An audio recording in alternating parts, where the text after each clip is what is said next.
அஸ்ஸலாமு அலைக்கும் வரஹ்மத்துல்லாஹி வபரகாத்துஹு. இந்த 6 நபர்கள் சாபத்திற்குரியவர்கள். அல்லாஹும் அவர்களை சபிக்கின்றான். துஆ ஒப்புக்கொள்ளப்படுகின்ற அனைத்து நபிமார்களும் சபிக்கின்றார்கள். நானும் அவர்களை சபிக்கின்றேன் என்றார்கள் ஸல்லல்லாஹு அலைஹி வஸல்லம் அவர்கள். யார் அந்த 6 நபர்கள்? வாருங்கள் பார்ப்போம். 1. அல்லாஹ்வுடைய வேதத்திற்கு கூடுதல் விளக்கம் சொல்பவன். 2. அல்லாஹுவின் விதியை பொய்ப்படுத்துபவன். 3.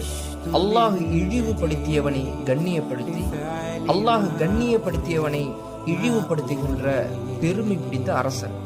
4. அல்லாஹ் ஹராமாக்கிய விஷயத்தை ஹலாலாக்க தேடுபவன். 5.